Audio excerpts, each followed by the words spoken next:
Salut chers téléspectateurs, heureux de vous retrouver comme tous les lundis dans Football Planet, votre émission consacrée à l'actualité du football sur Africa News. Tout de suite, les titres. Au sommaire, la fin de la crise entre la CAF et la Fédération ivoirienne de football au sujet de l'organisation de la Coupe d'Afrique des Nations 2021.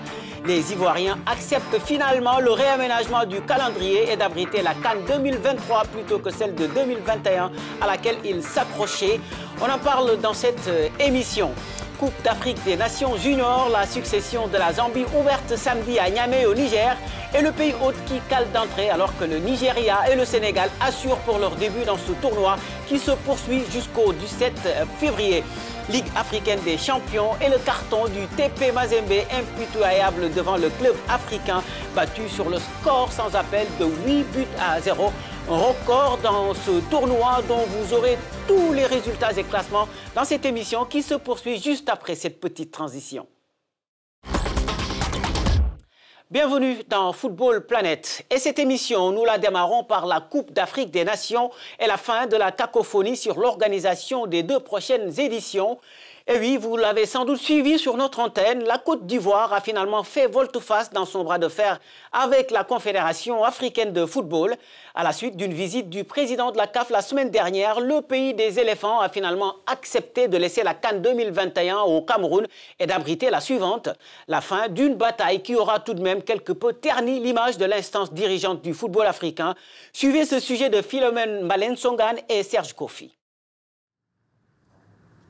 Tout est bien qui finit bien, diront certains. Tout ça pour ça, feront sans doute remarquer d'autres. Mais qu'importe le qualificatif qu'on collera à cette issue de la cacophonie autour de l'organisation de la CAN 2021, l'essentiel est qu'un accord ait été trouvé entre les belligérants d'une crise qui risquait de coûter très cher au football africain et son instance dirigeante. Après la longue crise et des offensives par presse interposées, la Confédération africaine de football et la Fédération ivoirienne sont en effet parvenus à enterrer la hache de guerre. Il aura fallu une rencontre entre le président de la CAF et le chef de l'État ivoirien pour qu'enfin l'instance fédérale ivoirienne lâche du lest et revienne à de meilleurs sentiments. Elle accepte désormais d'hériter de la CAN 2023 et de céder celle de 2021 au Cameroun. Ouf, a-t-on sans doute dit du côté de la CAF, tant cette histoire a installé l'instance dans une posture plus qu'inconfortable. Critiqué par les tergiversations dans la gestion de ce dossier, Ahmad Ahmad et son équipe ont réussi à sauver la face grâce aux interventions d'Alassane Ouattara après celle de Paul Biya. Dans le bon sens, fort heureusement, et c'est tant mieux pour le football africain. Et puis retenez que suite à cet accord, la fédération ivoirienne va sans surprise retirer sa plainte devant le tribunal arbitral du sport au grand bonheur de tout le monde. Nous sommes à présent en ligne avec notre confrère ivoirien Patrick Guité. Merci de nous accorder cet entretien, Patrick. Alors, comment comprendre cette volte-face de la Côte d'Ivoire qui pourtant semblait intransigeante sur cette question de l'organisation de la CAN 2021? Alors, déjà, ce qu'il faut noter, c'est que depuis que la CAF, en tout cas certains représentants de la Confédération africaine de football, dont son président et son M. Ahmad Ahmad et son vice-président François Marie indiquaient le glissement des dates, eh bien, à aucun moment, eh bien, les responsables de la CAF avaient fait le pas vers les responsables ivoiriens, ce qui s'assimilait à un manque de respect ici en Côte d'Ivoire. Mais en tout cas, le président de la CAF, Ahmad Ahmad, est arrivé à Abidjan. Il a présenté bien son projet au président de la République de Côte d'Ivoire, M. Alassane Ouattara. Il a parlé de solidarité, d'aider donc le Cameroun à ne pas voir tomber dans l'eau tout son investissement concernant donc l'organisation, les infrastructures sportives, dans lesquelles le Cameroun a investi plusieurs milliards. C'est sensible à cette proposition, sensible à cette solidarité, que le président de la République a décidé donc d'accepter donc le concept de glissement et donc il a instruit tous les autres organes qui travaillaient pour l'organisation de la CAN 2021 à accepter cela et à travailler pour que 2023 soit une fête exceptionnelle ici en Côte d'Ivoire. Alors, comment cette décision a été accueillie dans le pays par les supporters des éléphants? Déçu parce que bien l'Ivoirien lambda indiquait que pouvait être prêt en 2021, déçu de certains dirigeants, en tout cas sur les réseaux sociaux. Hein, c'est ce que l'Ivoirien lambda a ressenti de la déception. Mais en même temps, ils ont compris un tout petit peu cette envie de solidarité, parce que refuser donc d'appliquer la CAN 2023 serait entrer un tout petit peu en conflit diplomatique avec la Guinée, pays voisin de la Côte d'Ivoire, et le Cameroun, dont le président, on va dire, entretient des relations privilégiées avec celui de la Côte d'Ivoire. Donc c'est vrai qu'il y a une certaine déception, mais je pense que les gens ont compris, puisque la Fédération ivoirienne de football a rencontré les différents présidents des clubs, qui, eux, ont compris la démarche donc, de l'État ivoirien. De toutes les façons, la Fédération ivoirienne de football ne fait que suivre, on va dire, les instructions de l'État de Côte d'Ivoire, qui organise la CAN, qui donne les moyens pour pouvoir organiser cette compétition-là.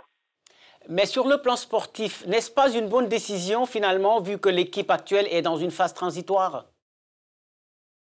De toutes les façons, on prend le temps de faire les choses, c'est toujours bon. Donc, voilà, que ce soit au niveau donc de la construction des infrastructures, parce que on prendra le temps pour faire les choses bien, par la précipitation. De toutes les façons, le COCAN, le président de la République a instruit le COCAN et instruit également la FIF de tout mettre en œuvre pour que les œuvres soient prêtes en décembre 2020. Donc, je crois que si tout est bien fait, la Côte d'Ivoire sera prête en 2021. Maintenant, pour l'équipe, c'est vrai que l'équipe nationale est en train d'être reconstruite. Il y a de nouveaux joueurs qui ont besoin de prendre leur marque, qui ont besoin de beaucoup de temps pour pouvoir se mettre en exergue. C'est vrai qu'ils sont bons en Europe, notamment avec Nicolas Pété, mais ils ont besoin d'encore plus de temps pour pouvoir faire naître un bloc équipe comme on l'a connu il y a quelques années. Et pour ma part, c'est pas mauvais. Voilà, vous l'avez dit, c'est peut-être une bonne chose pour permettre à cette Côte d'Ivoire d'accueillir cette CAN et d'avoir les ambitions d'aller la remporter. Et c'est ce qu'attendent forcément les Ivoiriens. Merci beaucoup Patrick. Je vous souhaite une excellente semaine du côté d'Abidjan. Merci, on est ensemble. C'était donc Patrick Guité, journaliste ivoirien, qui revenait avec nous sur cette crise qui a un peu secoué le football africain. Un football dont la jeunesse est à l'honneur depuis samedi au Niger avec le coup d'envoi de la CAN U20. Et c'est bien parti pour le vice-champion, le Sénégal, qui a battu le Mali 2-0. C'est sur ce même score que le Nigeria s'est imposé devant le Burundi. Ça a calé en revanche pour le pays hôte, le Niger, tenu en échec en ouverture par l'Afrique du Sud, un but partout, comme vous pouvez le voir dans ce tableau. Et c'est ce mardi que démarre la deuxième journée du tournoi. À noter surtout le choc dans le groupe B entre le Sénégal et le Ghana mercredi. Les matchs de poule se poursuivront jusqu'au samedi alors que la finale se joue le 17 février prochain pour un nouveau champion d'Afrique puisque le champion en titre, la Zambie, n'a pas pu décrocher sa qualification pour l'édition de cette année. Pendant ce temps, on se prépare pour les éliminatoires du championnat d'Afrique des Nations, le CHAN 2020, prévu en Éthiopie. Le tirage au sort du tour préliminaire a été effectué mercredi dernier. Un long marathon dans lequel vont s'engager 47 pays, dont 15 seulement rejoindront le pays hôte, l'Éthiopie, au tournoi final. Au programme, on aura notamment un alléchant Algérie-Maroc dans la zone nord. Voici les affiches complètes de ce premier tour. On a déjà hâte d'y être, mais la date du démarrage de ces éliminatoires du CHAN 2020 n'a pas été fixée. Je vous le disais en titre, le TP Mazembe n'a pas fait dans les détails pour se relancer en Ligue des Champions. Les Corbeaux de Lubumbashi ont littéralement explosé les Tunisiens du club africain qui ont été humiliés comme jamais. Score final 8-0, plus large victoire de l'histoire de la compétition en phase finale selon la Confédération africaine de football. Et du coup, les Congolais doublent au classement leur victime du jour dans un groupe C dominé par le CS Constantine qui était exempté du fait de la disqualification d'Ismaili. Carton également pour Al Ahly du Caire qui a étrillé les Tanzaniens de Simba Sport 5-0. Suivons ensemble les résultats et classements à l'issue de cette troisième journée.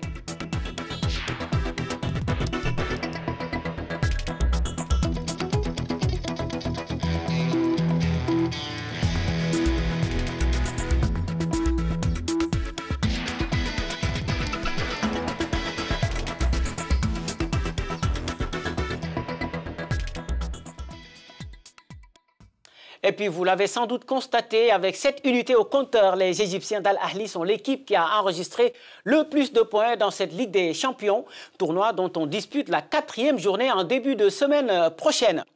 Il n'y aura pas non plus de match cette semaine en Coupe de la CAF qui en était à sa première journée ce week-end.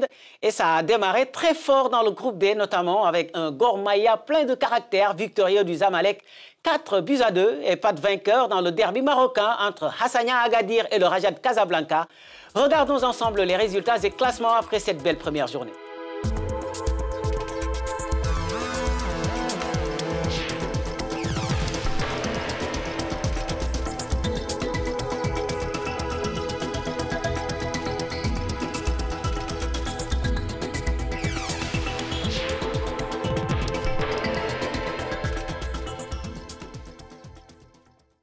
La deuxième journée de cette Coupe de la CAF se joue la semaine prochaine et nous y reviendrons. C'était la seule équipe des 5 grands championnats européens encore invaincus. Le Paris Saint-Germain est tombé dimanche sur la pelouse de l'Olympique lyonnais. Les Parisiens ont été battus 2-1 comme l'année dernière. Et l'ombre de Neymar a bien sûr plané sur cette rencontre. Le prodige brésilien a en effet manqué aux Parisiens et ce n'est pas Kylian Mbappé qui dit le contraire.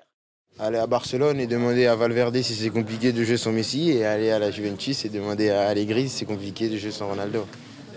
Compliqué, oui. Mais après, maintenant, voilà, c'est comme ça, il faut accepter, parce que ça fait partie du football. L'année dernière aussi, il a été blessé, et ce serait bien qu'on ne refasse pas les mêmes erreurs que la saison dernière, sinon ça veut dire qu'on n'a rien appris. Et c'est cet élément qui met un terme à cette émission à retrouver sur notre site web www.africanews.com. Je vous donne rendez-vous lundi prochain et vous souhaite une excellente semaine. Au revoir.